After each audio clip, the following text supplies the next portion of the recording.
क्या आप जानते हैं कि कुछ युद्ध 100 साल से भी ज्यादा समय तक चले हैं? अरे हाँ, आपने बिल्कुल सही सुना। आज हम इतिहास के 3 सबसे लंबे युद्धों के बारे में जानेंगे, जिन्होंने देशों, संस्कृतियों और पूरी मानवता को ही बदल डाला। सोचो यार, इतने लंबे समय तक युद्ध, मतलब पीढ़ी दर पीढ़ी बस लड़ते ही रहे। अरे यार, उस जमाने में नेटफ्लिक्स और इंस्टाग्राम भी नहीं था टाइम पास करने के लिए। तो चलिए शुरू करते हैं और जानते हैं इन युद्धों के पीछे की दिलचस्प और हैरान कर देने वाली कहानियां। Welcome to top X, your destination for amazing historical explainers. दोस्तों, क्या आप यकीन कर सकते हैं कि कोई युद्ध 100 साल से भी ज्यादा समय तक चल सकता है? सुनने में अजीब लगता है ना? नहीं ना? लेकिन यकीन मानो, ऐसा हुआ है। और ये कोई साधारण युद्ध नहीं था, बल्कि एक ऐसा संघर्ष था जिसने पूरे यूरोप को हिलाकर रख दिया। आज हम बात कर रहे हैं 100 साल के युद्ध की, जो असल में 116 साल तक चला। सोचिए, 1 सदी से भी ज्यादा समय तक चलने वाला युद्ध। हाँ, आपने सही सुना, 116 साल। यह महायुद्ध 1337 में शुरू हुआ और 1453 तक चला, मतलब करीब करीब 1.5 सदी। इस दौरान कई पीढ़ियां आईं और गईं, लेकिन युद्ध चलता रहा। इस युद्ध में एक तरफ थे इंग्लैंड वाले और दूसरी तरफ थे फ्रांस वाले। दोनों ही पक्ष अपनी अपनी दावेदारी को सही ठहराने में लगे थे। अब आप सोच रहे होंगे कि आखिर ये लड़ाई शुरू क्यों हुई? क्या वजह थी इतनी लंबी और भयानक लड़ाई की? तो कहानी कुछ यूं है कि इंग्लैंड के राजा एडवर्ड तृतीय खुद को फ्रांस का असली राजा मानते थे। उनके अनुसार उनकी मां के माध्यम से उनका दावा था, अब भाई, जब 2 लोग एक ही सिंहासन के लिए लड़ेंगे तो जाहिर सी बात है, युद्ध तो होगा ही। और ये कोई साधारण युद्ध नहीं था, बल्कि एक महायुद्ध था। इस युद्ध में कई मशहूर घटनाएं घटी, जैसे कि जोन ऑफ आर्क का उदय। जोन ऑफ आर्क, एक साधारण लड़की जो एक महान योद्धा बन गई। अरे हाँ, वही जोन ऑफ आर्क जिन्हें फ्रांस की देवी भी कहा जाता है। उन्होंने फ्रेंच सेना का नेतृत्व किया और कई महत्वपूर्ण लड़ाइयां जीती। उनकी वीरता और साहस ने सभी को प्रेरित किया, लेकिन अफसोस की बात है कि उन्हें बाद में अंग्रेजों ने पकड़ लिया और जिंदा जला दिया। बेचारी, उनकी मृत्यु ने सभी को झकझोर कर रख दिया।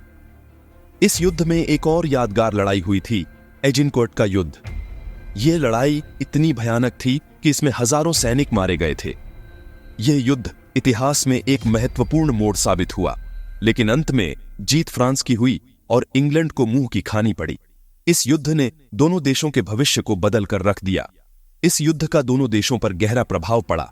फ्रांस एक मजबूत राष्ट्र के रूप में उभरा, जबकि इंग्लैंड को अपनी सीमाओं को सिकोड़ना पड़ा। इस युद्ध ने दोनों देशों की राजनीति और समाज को भी बदल दिया। सबसे बड़ी बात, इस युद्ध ने दोनों देशों में राष्ट्रीय पहचान की भावना को मजबूत किया। लोगों में अपने देश के प्रति गर्व और एकता की भावना जागी। अब आप सोच रहे होंगे कि क्या आज के समय में भी इतना लंबा युद्ध संभव है? क्या आज की दुनिया में भी ऐसा कुछ हो सकता है? मुझे तो नहीं लगता यार। आजकल तो लोग 2 दिन भी बिना इंटरनेट के नहीं रह पाते। 100 साल तो बहुत दूर की बात है। लेकिन इतिहास से हमें बहुत कुछ सीखने को मिलता है। लेकिन आपकी क्या राय है? कमेंट में जरूर बताना। क्या आप सोचते हैं कि आज के समय में भी इतना लंबा युद्ध संभव है? हमें आपके विचार जानने का इंतजार रहेगा। अब तक आपने 100 साल के युद्ध के बारे में सुना होगा, लेकिन क्या आपने कभी ऐसे युद्ध के बारे में सुना है जो 335 साल तक चला हो? यह सुनने में अजीब लगता है, लेकिन यह सच है, और वो भी बिना किसी के मारे गए। जी हाँ, एक भी जान नहीं गई। हाँ दोस्तों, आपने बिल्कुल सही सुना, यह एक अनोखी कहानी है। आज हम बात कर रहे हैं 335 साल के युद्ध की, जो इतिहास के पन्नों में कहीं खो गया था। यह युद्ध नेदरलैंड्स और आइल्स ऑफ सिली के बीच लड़ा गया था। दोनों ही जगहें अपने अपने इतिहास और संस्कृति के लिए जानी जाती हैं।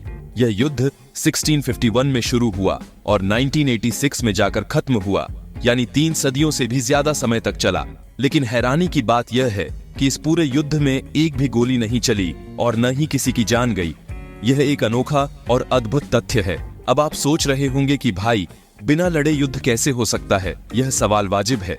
तो कहानी कुछ यूं है कि नेदरलैंड्स और आइल्स ऑफ सिली के बीच कुछ अनबन हो गई थी, जो धीरे धीरे एक विवाद में बदल गई, जिसके चलते उन्होंने एक दूसरे पर युद्ध की घोषणा कर दी।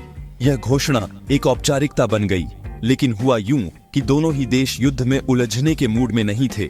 उनके पास और भी महत्वपूर्ण काम थे। नेदरलैंड्स वाले अपने काम में व्यस्त थे, वे अपने व्यापार और कृषि में लगे हुए थे, और आइल्स ऑफ सिली वाले भी अपनी मस्ती में थे। वे अपने छोटे से द्वीप पर अपनी जिंदगी का आनंद ले रहे थे। बस युद्ध की घोषणा हो गई और दोनों देश उसे भूल गए। यह एक भूली बिसरी कहानी बन गई। समय बीतता गया, पीढ़ियां बदलती गईं, लेकिन युद्ध का ख्याल किसी को नहीं आया। यह एक भूला हुआ अध्याय बन गया, लेकिन इतिहास के दस्तावेजों में यह युद्ध दर्ज था जो समय के साथ धूल में दब गया था। फिर 1986 में अचानक से किसी को इस युद्ध की याद आ गई। यह एक ऐतिहासिक खोज थी। जब इतिहास के पन्नों को खंगाला गया तो पता चला कि अरे, ये युद्ध तो अभी तक खत्म ही नहीं हुआ है। यह एक चौंकाने वाली बात थी। बस फिर क्या था, दोनों देशों ने इस मुद्दे को सुलझाने का फैसला किया। यह एक महत्वपूर्ण कदम था। दोनों देशों ने बैठकर शांति समझौता किया और इस बिना लड़ाई वाले युद्ध का अंत हो गया। यह एक ऐतिहासिक पल था और इस बिना लड़ाई वाले युद्ध का अंत हो गया। यह एक नई शुरुआत थी। यह घटना इस बात का जीता जागता उदाहरण है कि कैसे कभी-कभी छोटी सी गलतफहमी भी बड़े विवाद का रूप ले सकती है। यह एक सीख है, लेकिन साथ ही यह भी बताती है कि बातचीत और समझौते से किसी भी समस्या का हल निकाला जा सकता है, चाहे वह कितनी भी पुरानी क्यों न हो। यह एक महत्वपूर्ण संदेश है। चैप्टर 3 रिकॉन्क्विस्टा, 800 साल लंबी जंग। दोस्तों, क्या आप यकीन कर सकते हैं कि कोई युद्ध 800 साल तक चल सकता है? यह सुनने में अविश्वसनीय लगता है, लेकिन यह सच है। जी हां, आपने बिल्कुल सही सुना। 800 साल तक चलने वाला यह युद्ध इतिहास के पन्नों में दर्ज है। आज हम बात कर रहे हैं रिकॉन्क्विस्टा की, जो इतिहास के सबसे लंबे युद्धों में से एक है। यह युद्ध न केवल अपनी लंबाई के लिए बल्कि अपने प्रभाव के लिए भी जाना जाता है। यह युद्ध 711 ईस्वी में शुरू हुआ और 1492 ईस्वी तक चला, मतलब पूरे 781 साल। इतने लंबे समय तक चलने वाले इस युद्ध ने कई पीढ़ियों को प्रभावित किया। इस युद्ध में एक तरफ थे ईसाई राज्य और दूसरी तरफ थे मुस्लिम शासक। दोनों पक्षों के बीच की यह जंग कई मोर्चों पर लड़ी गई। यह युद्ध आइबेरियन पेनिनसुला यानी आज के स्पेन और पोर्चुगल में लड़ा गया था। इस क्षेत्र की भौगोलिक स्थिति ने भी इस युद्ध को और जटिल बना दिया। दरअसल 8वीं शताब्दी में मुस्लिम शासकों ने आइबेरियन पेनिनसुला के बड़े हिस्से पर कब्जा कर लिया था। यह विजय मुस्लिम साम्राज्य के विस्तार का हिस्सा थी। इसके बाद ईसाई राज्यों ने अपनी खोई हुई जमीन वापस पाने के लिए मुस्लिम शासकों के खिलाफ जंग छेड़ दी, जिसे रिकॉन्क्विस्टा कहा गया। यह संघर्ष कई मोर्चों पर और कई चरणों में लड़ा गया। यह युद्ध कई सदियों तक चला और इस दौरान कई महत्वपूर्ण घटनाएं घटीं, जैसे कि कोवाडोंगा का युद्ध और ग्रेनाडा का पतन। इन घटनाओं ने युद्ध की दिशा और परिणाम को प्रभावित किया। कोवाडोंगा के युद्ध में ईसाई सेना ने मुस्लिम सेना को करारी शिकस्त दी थी। यह जीत ईसाई राज्यों के लिए एक महत्वपूर्ण मोड़ साबित हुई। यह जीत ईसाई धर्म के लिए बहुत महत्वपूर्ण थी और इसे रिकॉन्क्विस्टा की शुरुआत माना जाता है। इस जीत ने ईसाई राज्यों को और अधिक संघर्ष करने के लिए प्रेरित किया। वहीं ग्रेनाडा का पतन मुस्लिम शासन के अंत का प्रतीक था।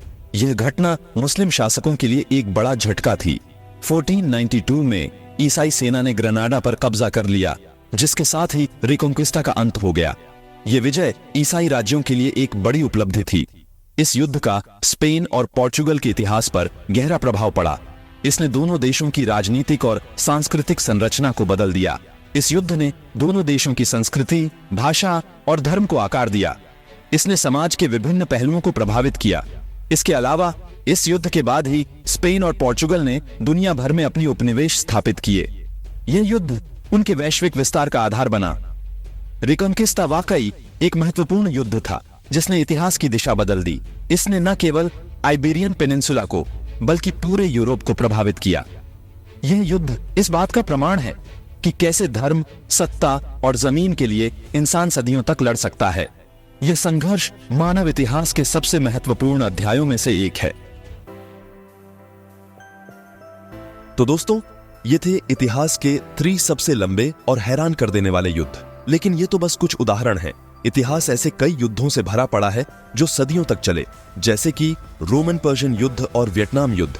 आपको क्या लगता है, इन सभी युद्धों में से किसका दुनिया पर सबसे ज्यादा प्रभाव पड़ा? कमेंट में जरूर बताना। हमने आज जिन 3 युद्धों के बारे में बात की, उन सभी ने सदियों तक चले और राजनीतिक सीमाओं और संस्कृतियों को बदल डाला। 100 साल के युद्ध ने राष्ट्रवाद को जन्म दिया। 335 साल के युद्ध ने कूटनीति की अहमियत बताई और रिकॉन्क्विस्टा ने धर्म और सत्ता के लिए संघर्ष को उजागर किया। ऐसे ही और भी रोमांचक ऐतिहासिक कहानियों के लिए हमारे चैनल को सब्सक्राइब करना न भूलें और घंटी के निशान को दबाना बिल्कुल न भूलें। ताकि आपको हमारी आने वाली सभी वीडियो की सूचना मिलती रहे। और हाँ, आप किस विषय पर हमारी अगली वीडियो देखना चाहेंगे